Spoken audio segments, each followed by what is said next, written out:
I want to take a little bit here to talk about the establishment media. So, one of the problems with the mainstream media is that they have what I call a sensationalism bias. A sensationalism bias basically means that they're going to cover the things that are going to get eyeballs, even if they're irrelevant to people's lives and to what the news should be. So, for example, you're going to get the Kanye West Donald Trump meeting, and oh my goodness, isn't this incredible? And they're going to cover that for way longer than they should, and it's going to overshadow very important issues, like, for example, Saudi Arabia slaughtering women and children in Yemen with weapons that we give them, and we know it's going on. See, that's a real scandal. To discuss Trump and Kanye endlessly is you're doing the equivalent of a cat chasing the laser pointer. So, but that's our media. So one of their biases is sensationalism. They want to get more eyeballs. They're for-profit entities. So, okay, you got to sprinkle in a story about Kim Kardashian or Kanye West or Lady Gaga or Beyonce or whatever, because that's what people want to see. Or they think that's what people want to see, and that's the only way they could keep eyeballs on them. I'd like to think that what we're doing and what other new media outlets are doing are proving that mindset incorrect. But that's how they think. Okay, there's a sensationalism bias. There's also a neutrality bias on many of these outlets. So what does that mean? You know, when you hear the word neutrality, many people who don't follow politics closely, they may go, "What's wrong with that? I don't see the problem with that." You want media outlets to be neutral, right? You want them to be fair to both sides. I mean, that's what that means. But there's a problem. Neutrality is not the same thing as objectivity. What you really want your media outlet to be is objective. Because objective means I'm going to tell the truth no matter what. And no matter what partisan direction it may point in. Or no matter how black and white the truth may be on certain issues, I'm not going to kowtow and coddle the feelings of people who are wrong, who are screaming that we're biased against them. The facts are the facts, and if the facts say you're wrong, you're wrong. So you want an objective media that's not afraid to tell the truth no matter where the truth leads.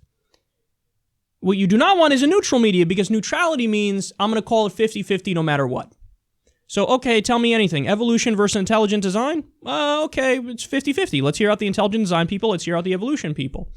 Okay, climate change. You say it's happening. You say it's not happening. Let me give 50-50 time to both, and that is what it is. But they're actually misinforming you if they stick to the neutrality principle.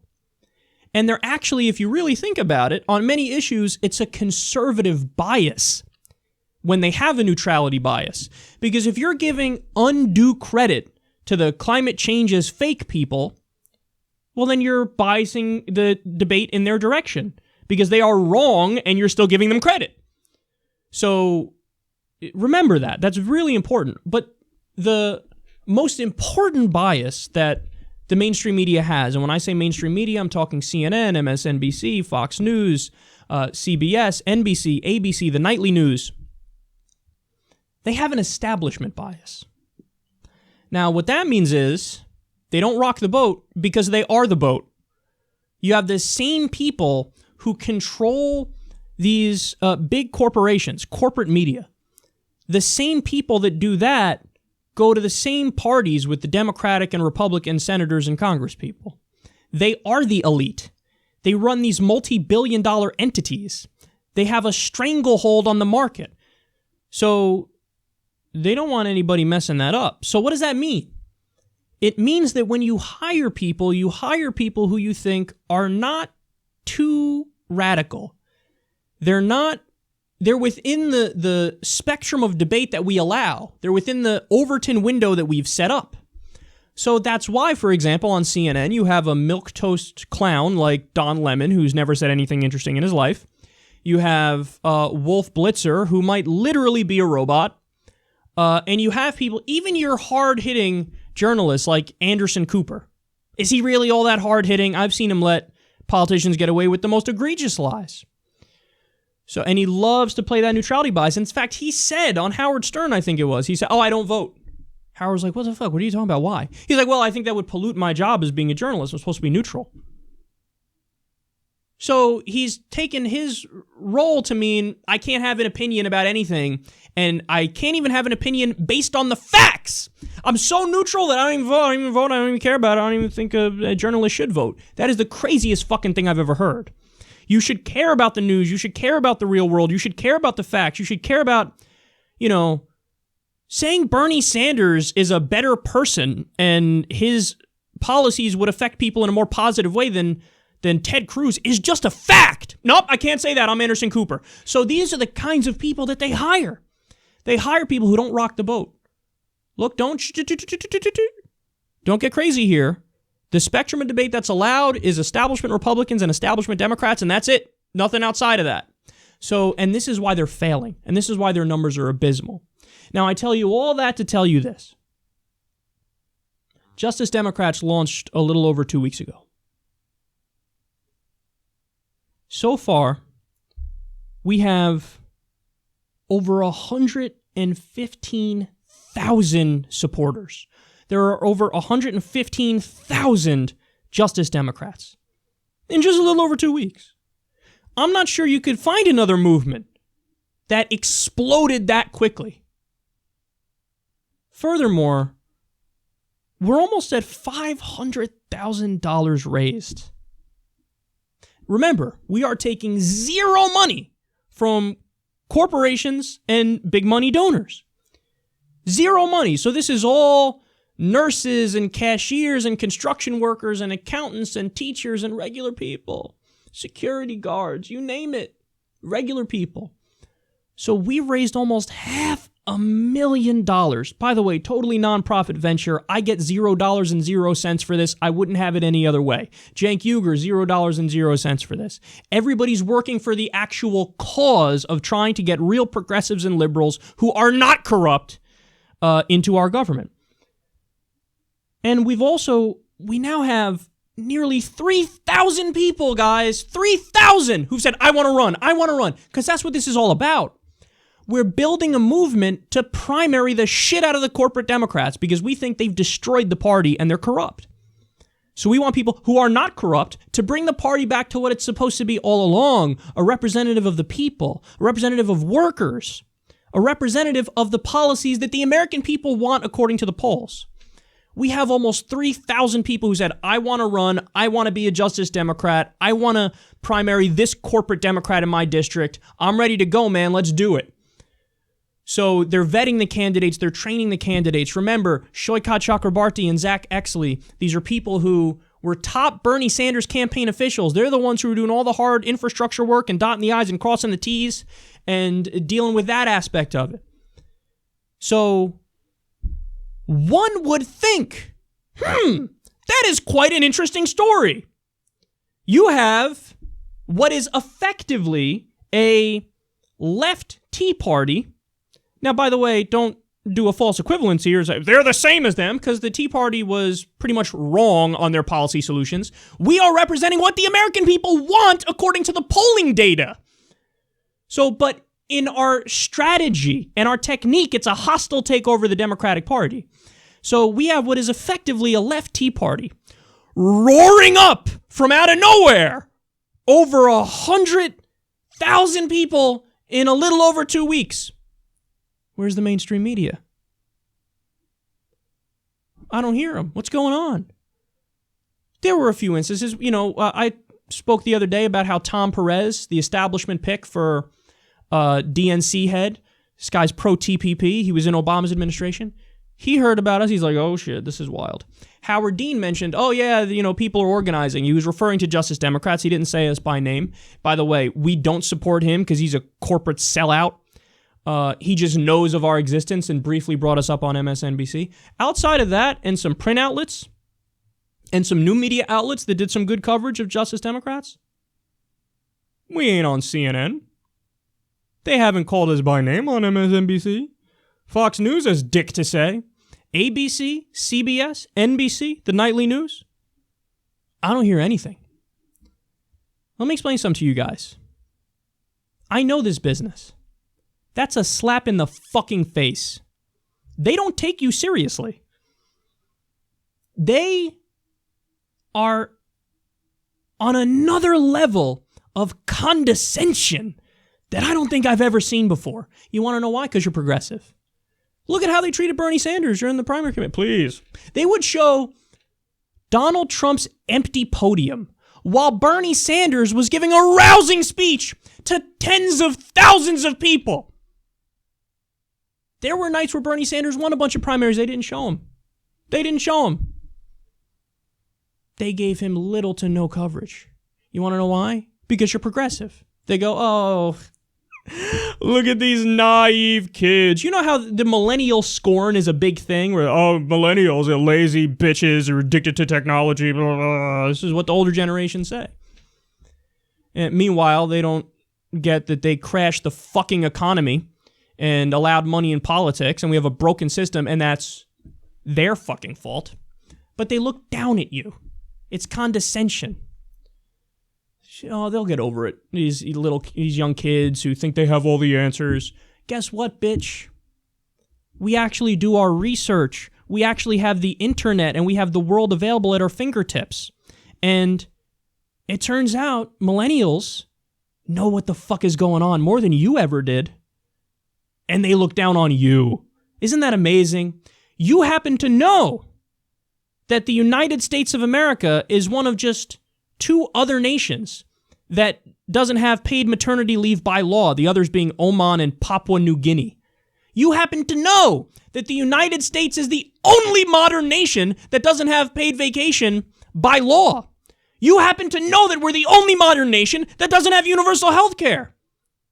You happen to know that even Slovenia has done a universal college system, and we don't. We have a student loan debt crisis in this country, over $1 trillion, and you can't even file for bankruptcy on that, so a lot of people are paying it into their 70s.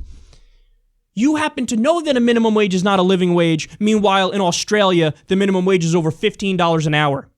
You happen to know that collective bargaining raises the standard of living for middle-class people. You happen to know that we're doing 7 interventions right now, including 2 full-scale wars.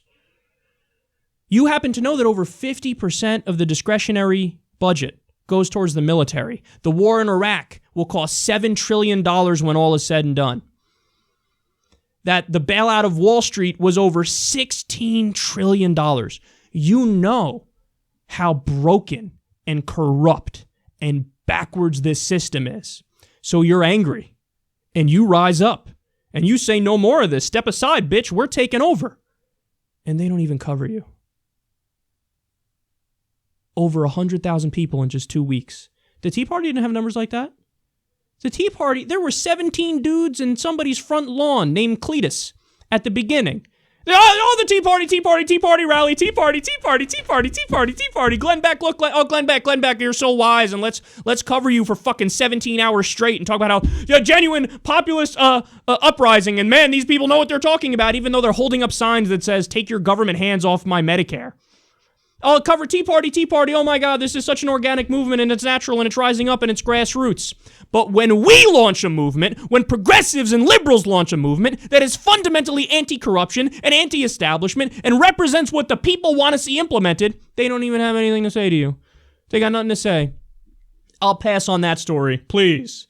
We have more important things to cover. Hello, didn't something else happen with Kanye today? Let's cover that endlessly. What did President Trump tweet? Did he say something that was interesting?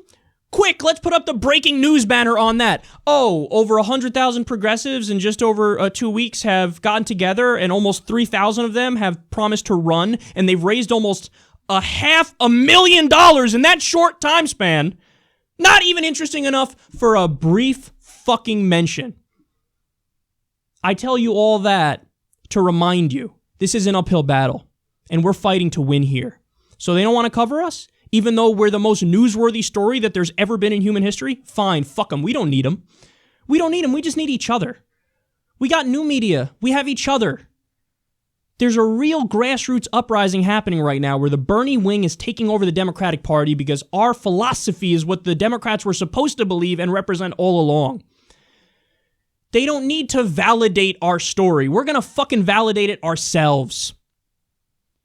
And probably one of the biggest reasons they're not going to cover us is, Well, we haven't gotten the blessing of the corporations and the billionaires now, have we? Because our movement is fundamentally opposed to them. So don't cover these, these rowdy kids who think they're actually going to make the United States like other modern nations. Silly kids. Obviously, we raid the treasury and loot the treasury and give it to the corporations, and we have an oligarchy in this country. Step aside. No, how about you fucking step aside? How about you're going to hear us roar? How about your time is up? JusticeDemocrats.com. I need you to go there, sign your name in support of the movement. When that number hits 1 million, guess what? They're still going to try to ignore us. At a certain point, they won't be able to, though. And then they move on to phase 2 and phase 3. There's going to be a smearing phase where, this is a fucking ruse and it's a scam and these people are fucking bad people and look at the leaders of the movement. Oh, God, a little fucking YouTube host guy. And look, he curses sometimes in his videos. Oh, he's ungentlemanly. They're going to smear the shit out of us. And then they're going to move on to the next step at some point, which is, we were with them all along. I don't know what you mean, the Justice Democrats. Of course, Justice Democrat. I'm a Justice Democrat. I don't know what you're talking about. What Justice Democrats? Great. God, they're too powerful and they keep getting elected. Anyway, and by the way, again, with Tom Perez, there were signs of this already. He's like, oh shit, we got these progressive lions roaring up and they know I'm pro-TPP. Uh-oh. Howard Dean, corporate sellout boy on MSO. Ooh, shit. Uh-oh. They're organizing. Look out. Now, again, they're not mentioning us by name, and those are the only 2 mentions I heard so far. But we don't need them, is point number 1. And point number 2 is, at some point, we're going to make them say our name, bitch. Because when you have people power behind you, it's undeniable. So, let's fight and let's win. JusticeDemocrats.com. Sign your name in support of the movement. By the way, I love how some people are like they look down on the movement and they're progressive. But understand, you act like, oh, this isn't, there's not enough information about this. You can run. Like this idea of transparency. Yeah, I don't like this. You don't like it, why don't you run? How about you run, you'll get vetted, and if you make the cut, then you can run as a Justice Democrat. What problem is there with that? The whole movement is based on the polling data with the stuff that you believe, the American people believe, and the American people are progressives, according to the polls. It's that mixed with zero corporate money and zero billionaire money, and you running to take over the party. It's you. It ain't me. It ain't Cenk. It's the platform, the ideas behind it, the philosophy, and you running to take over the Democratic Party and get rid of the establishment and get rid of the corporatists. What the fuck could be wrong with that? There is literally nothing wrong with that. That is the most organic grassroots thing that there could ever be. So let's rise up and let's take this party back and let's make them hear us. Let's get to 1 million Justice Democrats and we have to win. We have no option. Is it going to work? I don't know. I don't have a fucking crystal ball, but we have to try. This is the movement. It's happening right now. JusticeDemocrats.com. Let's go do it.